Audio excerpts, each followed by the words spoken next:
तर पहलगाममधल्या हल्ल्यावरून जितेंद्र आव्हाड यांनी देखील केंद्र सरकारवरती हल्लाबोल केलाय। बघूयात ते काय म्हणाले। एकही मिलिटरीचा माणूस किंवा काश्मीर पोलिसांचा माणूस नव्हता। तुम्ही काय मुंबईच्या चौपाटीवर फिरत नाही ना, तुम्ही काश्मीरमध्ये आहात आणि काश्मीर हे अतिसंवेदनशील आहे हे काही दुसऱ्या कोणी तुम्हाला समजून सांगायला नको। मग सरकारची जबाबदारी आहे की नाही? सुरक्षा व्यवस्था अनंतनाग असो, पहलगाम असो, हे सगळे ज्याथे जिथे भारतीय लोक जातात, परदेशातले नागरिक जातात, यांची सुरक्षा व्यवस्था बघणं हे काम तिथे केंद्र सरकारचं आहे। पहलगाम हल्ल्यानंतर भारताने कठोर कारवाई केल्यामुळे पाकिस्तानमध्ये सध्या घबराटीचं वातावरण आहे।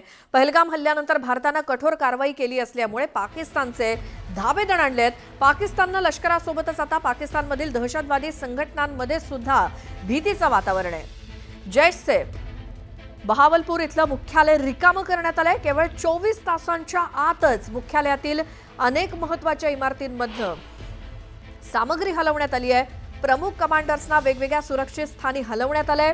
खैबर पख्तूनवा आणि पाकिस्तान व्याप्त काश्मीरमधील प्रशिक्षण शिबिरं सुद्धा तातडीने रिकामी करण्यात आलेली आहेत। जैशच्या लॉन्च पॅडवर सुद्धा हालचाली थांबवण्यात आल्या आहेत आणि ही हालचाल भारताच्या वाढलेल्या दबावामुळे असून भारतीय गुप्तचर संस्थांच्या सतर्कतेमुळे जैशसारख्या संघटनांमध्ये सध्या गोंधळाचं वातावरण आहे।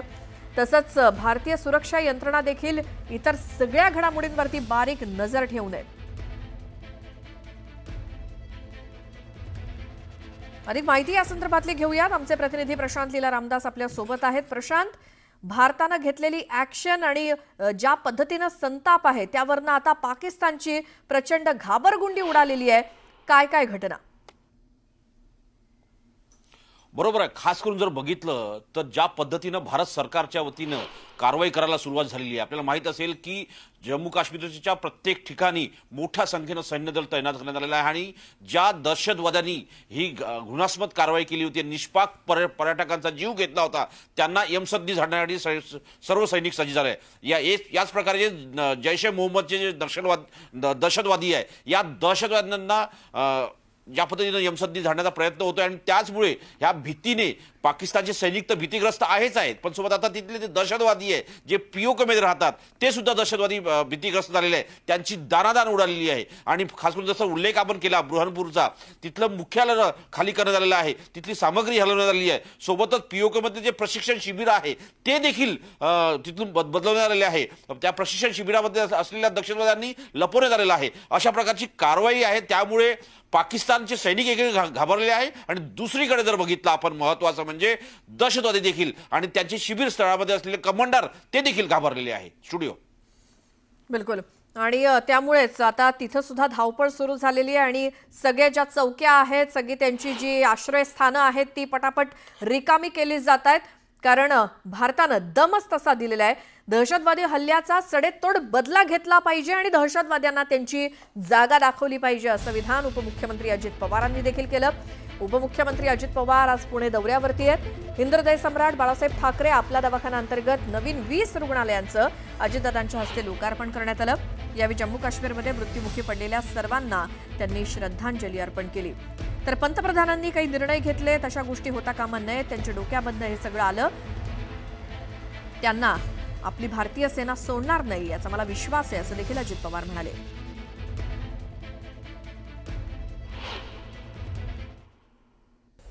आजही संपूर्ण भारत यामध्ये अक्षरशः असा ह्याचा बदला घेतला पाहिजे, ह्यांना त्यांची जागा दाखवली पाहिजे। देशाचे पंतप्रधान नरेंद्र मोदी साहेबांनी यामध्ये काही महत्त्वाचे निर्णय घेतले, त्याच्यामध्ये पण पाण्याच्या संदर्भातले असतील, इतर गोष्टी असतील, आणि त्यांच्याशी सगळे संबंध तोडून टाकले। ज्याच्या डोक्यातनं ही गोष्ट पुढे आलेली आहे त्या सगळ्यांना पूर्णपणे संपवण्याचं काम आपली भारतीय सेना करेल याबद्दल माझ्या मनामध्ये तीळमात्र शंका नाही।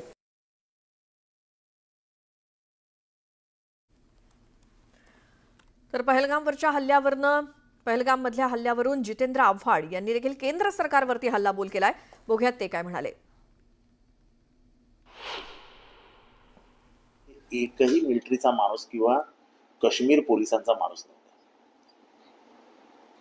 तुम्ही काय मुंबईच्या चौपाटीवर फिरत नाही ना, तुम्ही काश्मीरमध्ये आहात आणि काश्मीर हे अतिसंवेदनशील आहे हे काही दुसऱ्या कोणी तुम्हाला समजून सांगायला नको. मग सरकारची जबाबदारी आहे की नाही? सुरक्षा व्यवस्था अनंतनाग असो, पहलगाम असो, हे सगळे ज्याथे जिथे भारतीय लोक जातात, परदेशातले नागरिक जातात, यांची सुरक्षा व्यवस्था बघणं हे काम तिथे केंद्र सरकारचं आहे. तर महत्वाची बातमी, जम्मू काश्मीरमधल्या पहलगाम इथे दहशतवाद्यांनी पर्यटकांवरती जो काही गोळीबार केला त्यामध्ये नौदल अधिकारी लेफ्टनंट विनय नरवाल शहीद झाले. या घटनेनंतर इर्शाद अहमद नावाचे एटीव्ही ऑपरेटर सर्वात आधी घटनास्थळी पोहोचले. त्यांनी विनय नरवाल आणि त्यांची पत्नी हिमांशी यांना रुग्णवाहिकेपर्यंत पोहोचवलं.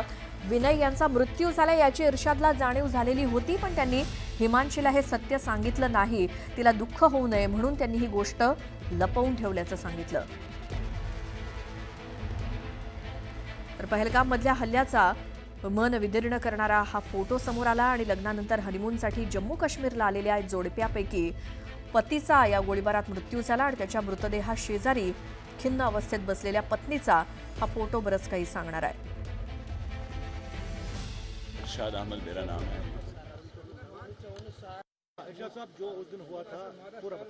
जी, मैं एटीवी स्टैंड का प्रेसिडेंट हूँ।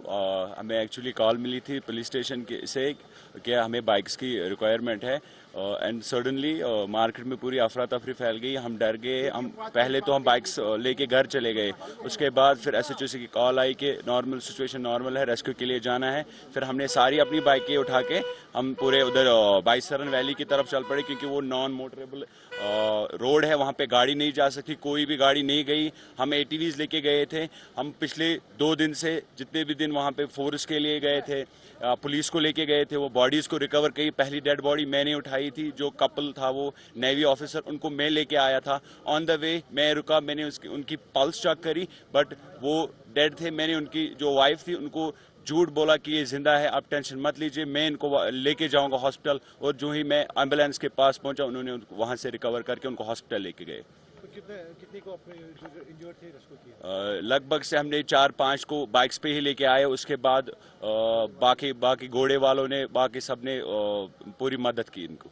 तो अगर हम देखिए, ये मतलब दिलदोज वाक़ा था। बहुत ज्यादा, आप बिलीव नहीं करोगे, मैं 4 बार रोया जो ही मैंने वो मंजर देखा वहां पे, क्योंकि ये इंसानियत के लिहाज से, ना कि हमारा रोजगार हिट हुआ है वो चीज नहीं है, बट इंसानियत के एज ह्यूमैनिटेरियन बेसिस, मतलब ये बहुत ज्यादा ही। ब्रेकनंतर स्वागत। बीडच्या आष्टीमधून एक ब्रेकिंग न्यूज समोर येते। बीडच्या आष्टी गावात किरकोळ वादातून 2 गट भिडलेत। तुफान दगडफेक आणि हाणामारी झाल्याची प्राथमिक माहिती आहे। यात काही जण गंभीर झाल्याची माहिती समोर येते। तर खडकत गावामध्ये चौकामध्ये लावलेल्या झेंड्यावरून काल हा वाद पेटला। आज देखील त्याचेच पडसाद पाहायला मिळालेत। तर घटनास्थळी पोलीस दाखल झाले असून परिस्थितीवर नियंत्रण मिळवण्याचा प्रयत्न करतात। या संदर्भातील अधिक माहिती घेऊयात आपले प्रतिनिधी सुरेश जाधव यांच्याकडून। सुरेश, बीडच्या आष्टीमधून आणखी एक घटना समोर येते, काय अधिकची माहिती? बीडच्या खडकत गावामध्ये जो मुख्य रस्ता आहे त्या रस्त्यामध्ये एक झेंडा लावण्यावरून हा वाद सुरुवातीला काल पेटला होता। त्यानंतर तहसीलदार यांनी तो झेंडा काढून टाकण्याचे आदेश दिले।